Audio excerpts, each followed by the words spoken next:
Morning teenager. Nde nkhani yathu ndi yayifupi kwambiri inapangika ku Britain yakalekale koma mukhoza kugwira chakumwa tenticheza. Ku Suffolk ku Britain kalekale mu chaka cha 1150 munapangika zodabwitsa. Anthu nthawi imeneyoyo anali ndi chikhalidwe chokumba maenje. Makumba maenje akuya kwambiri njira yodzitetezera chifukwa kumabwera zinyama zosiyanasiyana.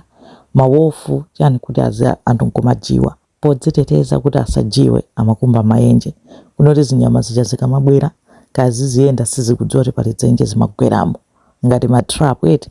Ndi anali ndi maenje ambirimbiri osiyanasiyana amene anthu amadziwa maposition a maenje. Koma tsiku lina mu 1150 masana anthu anaona ana awiri akutuluka mdzenje limodzi koma ana ake anali a green, skin color yawo a green. Anthu anatutumuka kukaunjikana kumeneko kuitana mfumu yawo anathandiza kuwatulutsa ana aja. Amayankhula chiyankhulo cha chilendo amakana kudya zakudya zomwe anthu amadya nthawi imeneyo. Chimene analolera kudya chomwe anaona ndi nyemba zaziwisi ndichomwe amadya. Anayesera kuwayankhula kutani koma ana aja anali achilendo completely komanso choopsa kwambiri china choti anali green. Nde anawasunga kwa kanthawi kuyesera kuwaphunzitsa kuyankhula kuti awamvetsetse kuti anawo ndi ndani ndipo achokera kuti. Chomwe anadziwa nchoti achokera mudzenje ende koma akuti kena kwena anachita decide kuti hayi anawati abatize. Ndi anatenga ndikuwabatiza. Atawabatiza ana anali wamuna ndi wamkazi anali awiri. Atawabatiza anapezeka kuti wamunayo mosakhalitsa anadwala nkumwalira anasala wamkazi yekhayo.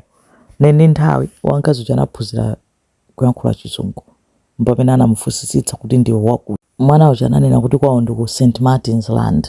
Chilichonse kwawo ndi cha green. Zakudya chilichonse ndi cha green.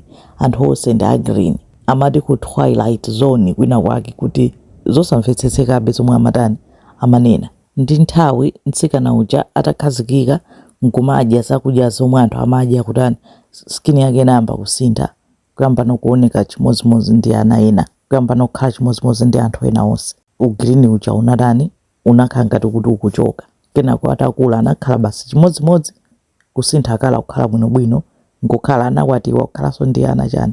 Koma ndi nkhani yonena kuti siyitha iyayi ndi nkhani yakalekale koma ndi mystery yayikulu kwambiri fa anthu mpaka lero sadziwa kuti anachokera kuti.